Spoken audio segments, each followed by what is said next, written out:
Hello and welcome to In the Ethical Arena, the podcast and video series providing candid conversations with pillars of the leadership community about the purpose, responsibility, and commitment linked to service for our communities across South Florida. My name is Dr. Tony Anonoro, and I am the Executive Director for St. Thomas University's Institute for Ethical Leadership, and we are so proud to have you here today.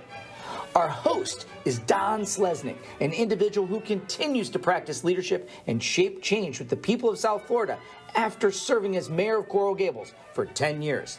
This episode welcomes Admiral Craig S. Faller, commander of the United States Southern Command, who will be sharing amazing perspectives and creating value for aspiring leaders and those seeking to serve their fellow citizens and lead change for our world. And now, without further ado, I present Don Slesnick.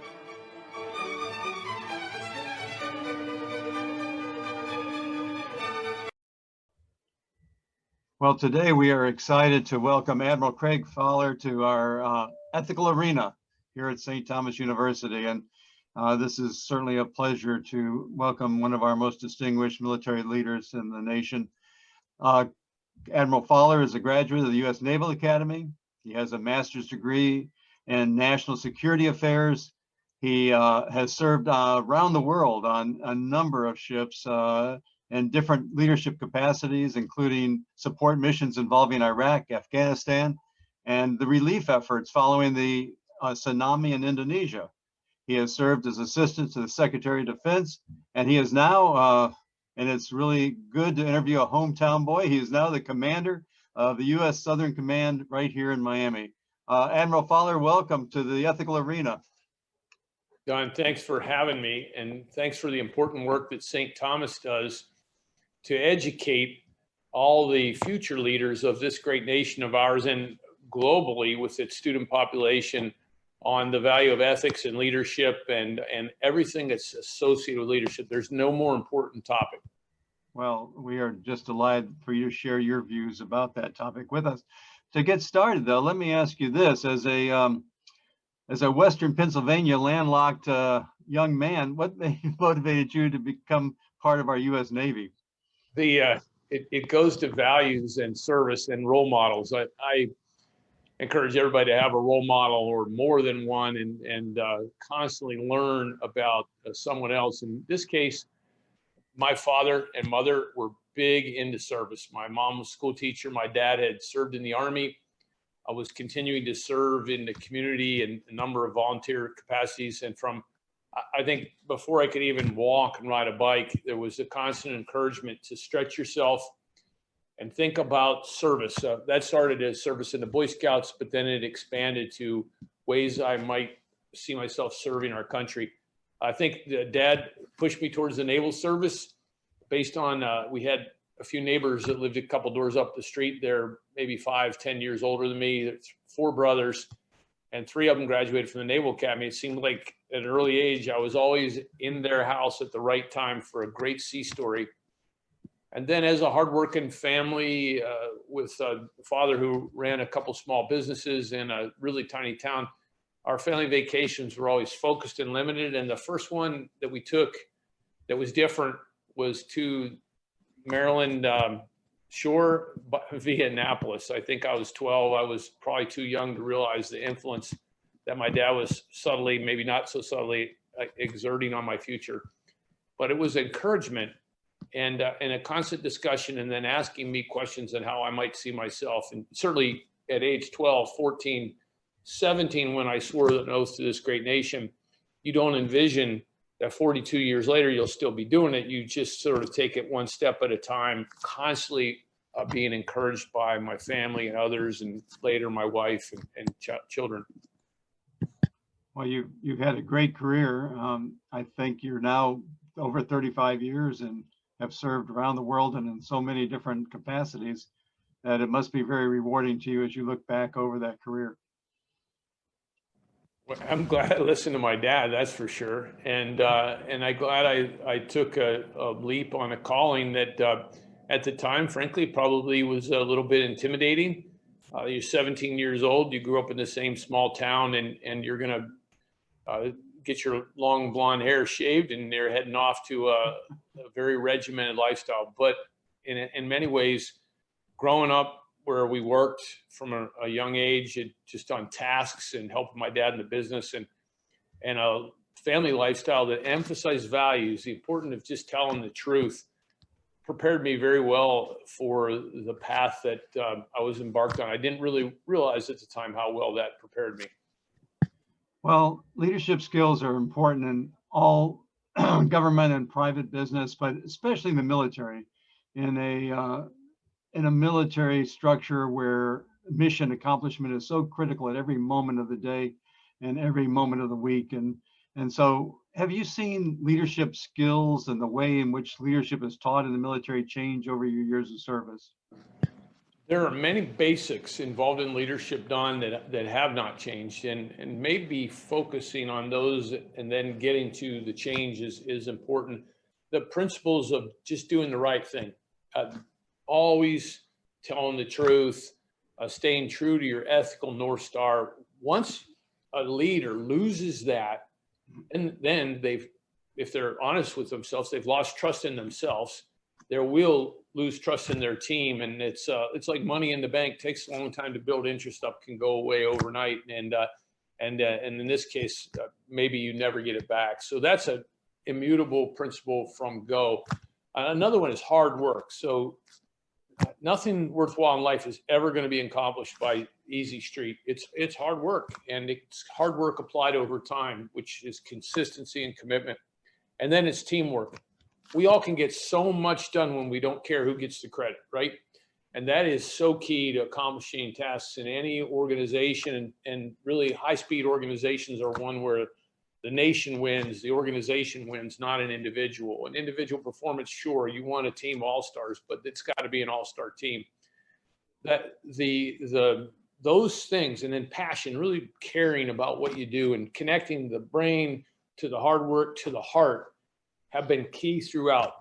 Now, what's changed certainly is the speed with which things happen, the information that can be passed, the information that can permeate your mission, that can come at all angles, that you are then required as a leader to adapt to or change to. What I've found, though, is if you just go back to what you believe in and those principles, it helps you work through it. One of the principles, applying all that, and one of the things that I've increasingly thought is key for a leader is the ability to see around corners, to think about what's coming at the team that no one's thought about yet or has touched on. It'll be, the information's out there, it may be imperfect, and then getting the team to follow you around that corner in a way that respects all the other many tasks that people are already working on. There's only 24 hours in a day. But when something goes wrong or when you miss an opportunity, you kind of say, wow, that we would have made time for that had we known that going forward. So as leader, you convince people that this is worthwhile, they'll invest their time in it, even if it's on top of an already busy schedule. The speed with which you have to see around corners and adapt to that information is certainly different than it was when I started, when we had no internet, no smartphones, and things often when you were deployed operated at the speed of the Postal Service, which was not always very fast. Well, I was going to say, I remember when I was in the military some time ago, it was a very top-down structure. And I've noticed from just observing from the outside that there's a lot more now effort to bring leadership skills from the bottom up and to be more inclusive in the thinking and the skills and abilities of people that are serving down the chain of command.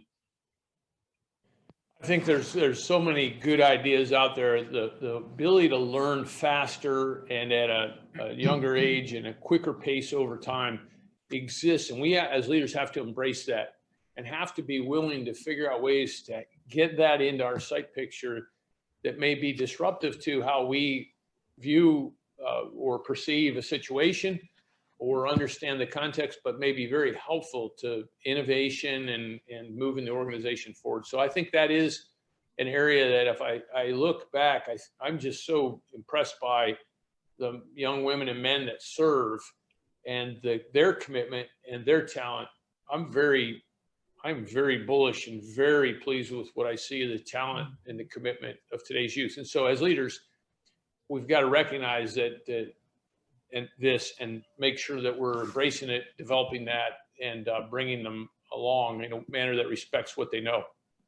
And if you were to describe your own leadership style, if you were putting together a paper about giving other people advice, how would you describe your leadership style? I think management by walking around is a term that is out there. I've heard it from a young age. My best day is a day where I can spend some unstructured time just walking around, seeing what people are doing, talking to them. So hands-on, I like to get involved, and I like to understand what the command is doing, what the team is doing, so that I can make better informed decisions or help remove barriers. At some point, in addition to seeing around corners, a leader's job is to remove barriers for their team so they can achieve their potential. In some cases, to create standards maybe would be perceived as barriers, but help guide the team. So I think doing that best is by being in touch with the workforce, with the team, and understanding what their mood, their challenges and opportunities are. Well, we all face different challenges in our daily lives, in our daily professional lives and personal lives. And many of those challenges involve ethical decisions to be made, ethical challenges facing us. And as a military commander, do you face ethical challenges? And if you do, how do you approach resolving them? We are faced with ethical challenges constantly coming at us, and even when we aren't thinking about it, they are out there. Our United States military is held in high regard in this country, and that's a position that has to be earned. And you have to earn that by not using your position to advantage. And so constantly as we go out and interact, people want to thank the troops, that's fine, as long as we're doing it in an ethical way. So just a day-to-day way we carry ourselves presents some ethical challenges. I like the fact that we're held to a higher standard. We should be, because we are an organization that's training for war, and the American public, the people, have to trust that we're going to use those instruments of war in a way that's responsible and legitimate. And so legitimacy is important, and that is at its key. It goes back again to this ethical North Star. Then on the other spectrum is decisions we're involved in daily. We have forces that are on rotation or doing an exercise or in support of a host nation. Some of these are in very intricate, highly complex, and highly risky operations where we have to make decisions. Is the mission, what we're asked to do, is that important enough to place a risk on a U.S. soldier or a partner nation soldier? And I take those decisions with the heaviest of heart. We spend a lot of time deliberating. The risk of inaction is also very high. COVID was an example. When that swept the nation, we were all impacted. And Don, you and I have talked about this. We talked about it earlier before we started today. And we had to, all of us, make decisions for ourselves, for our family, our work, our team. Here at Southcom, we recognize that our mission as United States Southern Command, which is to defend this homeland of ours, working with our overall Department of Defense team, required us to remain on the field, so to speak. So we could go to telework to some extent, but much of what we do requires us to be here in the headquarters, because we can't do it in a telework environment because of the security classification. So when the science was imperfect and the information is flowing at all of us, we had to make some decisions here about ensuring people came to work and did it in a way that was safe and effective. So we went to town. I've always believed you work hard, you do your homework. And we did our homework, and we created a very, very safe and effective environment that built trust with the team, that when we brought them back, they said, hey, we're not getting transmissions here in the headquarters. We're following the procedures, and we're making a difference, saving lives here in the United States and helping our partner nations be more stable and secure. To me, that was a very ethical decision, because we were being more aggressive than maybe a university would be, or maybe a business would be, but we felt that what we're about and what our mission was warranted that aggression, and the results speak for themselves. Well, and I'm glad you brought up COVID, because that is certainly a topical moment in our lives that we need to address. And I think you've done that well. And it's something that we really haven't brought up in a lot of our ethical discussions. And it involves so deep an ethical decision as to how you treat people as they return to the work environment. So I appreciate that very much. But Admiral, let me ask you this, as we come to an end of this interview, do you have any words of advice and encouragement, looking ahead at the lives of the people who'll be watching this, who are students at St. Thomas, as they go forth and pursue their careers, and hopefully, and maybe possibly, a military career? But thought that you might have a few closing words for them.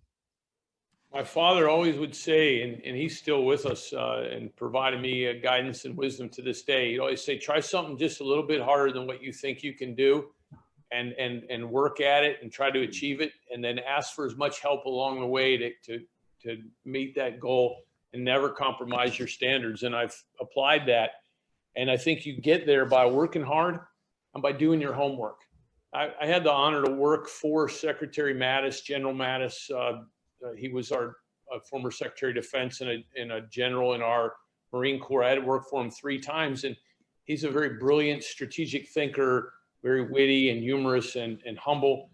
But a number one trait was he did his homework. He was always prepared. He always worked hard, but never did it in a manner where he wore the team down. He did it in a manner where he built the team up. And so how do you do that? How do you work hard, do your own homework, stay true to your own ethics, and build a team up? It's very important. And you got to do that with a blend of humility and humor and the ability to look in the mirror and say, yeah, I make a lot of mistakes, but when I look in the mirror, I trust myself. I know I'm trying to do the right thing every day for the right reasons.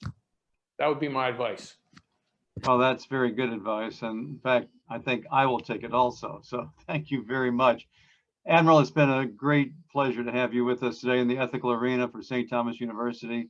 I know that the students and the faculty and the staff who watch these interviews will certainly appreciate your comments, your recollections, and your advice. And we wish you the best, and all of the people in your command the best, safe conduct, safe health. And we appreciate what you do for the nation and for the world, in fact. So thank you very much, and God bless. Thank you, Don. We're your good neighbors here in South Florida, and we're trying to make this neighborhood, this wonderful neighborhood of the Western Hemisphere, safer for all of us with the many threats we face. And so we need everybody's help in that effort.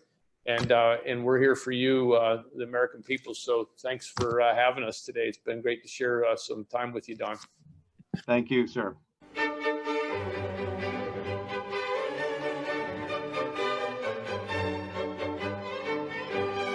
Well, from us here at In the Ethical Arena, that's a wrap. Another episode in the books. We hope that you've enjoyed this episode featuring Admiral Faller, Commander of the United States Southern Command. We want to thank the Admiral for his time, perspectives, and leadership. As we close, it's apropos to note that leadership is not about knowing, it's about doing. Admiral Faller puts this into practice each and every day as he continues to serve our communities. We want to thank him for that and thank him for being here. We hope that you've enjoyed this installment of In the Ethical Arena and hope that you join us again next time. This is Tony Andernaro signing off and reminding you that leadership is a process, one that cultivates action that will grow into amazing things for our world. However, we need you to plant that seed. Thank you so much for listening. Take care out there and have a great day.